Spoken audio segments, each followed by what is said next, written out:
बहल sir, सवाल यही था कि आखिर अमेरिका किस हद तक अपने बेसिस को इस खाड़ी क्षेत्र में सुरक्षित रख पाएगा। और दूसरा सबसे बड़ा सवाल, आईआरजीसी जिस एग्रेशन के साथ एक बार फिर से टारगेट कर रहा है खाड़ी देशों में अमेरिका की सुरक्षा के साथ साथ खाड़ी देश कितने ज्यादा असुरक्षित हो चुके हैं, क्योंकि वो उसी पैटर्न को जो पहले इस युद्ध में अपनाए गए थे उन्हें दोबारा अपना रहा है। सर सुरभि जी, आपने एक बहुत ही अच्छी बात अभी बताई थी कि किस तरीके से अमेरिका एस्केलेट कर रहा है। पहले 80 अटैक, फिर 90 अटैक, फिर 140 अटैक। वो इस वजह से कर रहा है क्योंकि अमेरिका ये चाहता है कि वापस किसी ना किसी तरीके से स्टेट्स ऑफ हॉर्मुज का कंट्रोल आ जाए। इसी वजह से ट्रंप ने कहा आप एक हमला करोगे, हम उसका 20 टाइम हमले का जवाब देंगे। लेकिन हो क्या रहा है असली में ये हो रहा है कि ज्योग्राफिकली जो ये एरिया है ये डिफेंस ओरिएंटेड है, और खासकर जो ईरान की पॉलिसी है मोजाइक डिफेंस की, यानी कि डिसेंट्रलाइज करके उसने अपने एलिमेंट्स चारों तरफ कोस्टल एरिया में लगा के रखे हुए हैं।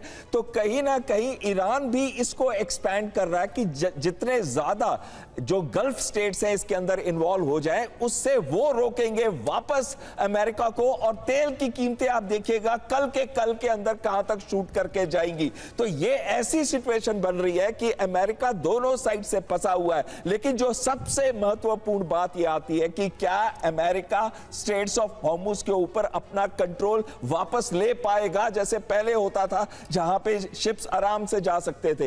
वो बहुत मुश्किल लग रहा है मुझे, क्योंकि जिस तरह से ये जो डिफेंस है, कोस्टल डिफेंसेस है ईरान के, और जिस तरीके से उन्होंने ड्रोन्स और मिसाइल्स को तिगुना रेट पे वापस बनाया है, उस वजह से उनके पास अभी भी क्षमता है इस युद्ध को लंबा खींचने की। और अगर ये युद्ध लंबा खींचता है तो विश्व के लिए ये बहुत बड़ा धक्का होगा, क्योंकि तेल की कीमतें बढ़ती रहेंगी। सॉरी टू बटन सर, इसके संकेत तो मिल चुके हैं कि युद्ध लंबा खींचेगा। ये बात मैं क्यों कह रही हूं, आपने थोड़ी देर पहले कहा 1 के बदले 20 का प्रहार, जिस पर आईआरजीसी ने भी, ईरान ने भी ये कह दिया था कि और पावर और स्पीड, ताकत के साथ तेज हमले होंगे। क्या इन हमलों की शुरुआत हो चुकी है? क्योंकि जिस स्तर पर ये हमले हो रहे हैं, खाड़ी के जिन तरीके से क्षेत्रों को टारगेट किया जा रहा है, उसके बाद तो ये साफ हो चुका है ना सर कि स्ट्रेट ऑफ हार्मूज पर अपने कंट्रोल को देखते हुए ही वो इस युद्ध को लंबा खींचने की पूरी तैयारी कर चुका है, जिसे वो एग्जीक्यूट भी कर चुका है। बहल सर, बिल्कुल सही कह रहे हैं आप। और लंबा युद्ध खींचना ईरान के हक में है, अमेरिका के नहीं है। इस समय ट्रंप की अप्रूवल रेटिंग 30 से 35% के आसपास है। 64% लोग अमेरिका के नहीं चाहते हैं युद्ध। लेकिन साथ में जो मागा, उसका जो एसेट बेस है,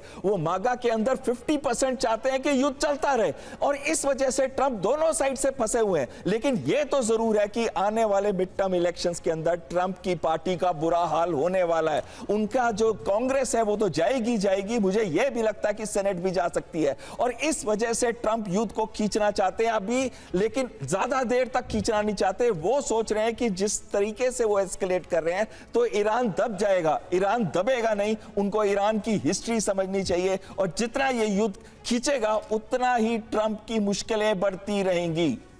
बिल्कुल सर, और ये साफ हो चुका है कि अब ये वही स्ट्रेट ऑफ हार्मूज है जो अमेरिका और तेहरान के बीच असली बैटल ग्राउंड बन चुका है। सवाल इसी को लेकर आगे करूं उससे पहले ईरान के दक्षिणी तट पर यूएस के विध्वंसक प्रहार को लेकर खबर, जहां बंदर अब्बास, सिरिक, बुशर प्रांत में कई हमले हुए हैं। केशम द्वीप, चाबहार, खुजिस्तान प्रांत में ये हमले हुए हैं। और वहीं कुवैत के आसमान में भी कई मिसाइलें दिखी हैं। अमेरिका ने कुवैत बेस से कई मिसाइलें दागी हैं। ईरान की ओर जाती दिखी हैं ये मिसाइलें। अमेरिका ने ईरान के 140 ठिकानों पर भी हमले किए हैं। ईरान के सैन्य ठिकानों पर बमबारी, मिसाइल और ड्रोन से हमला हुआ। सेंटकॉम ने हमले का वीडियो भी जारी किया है।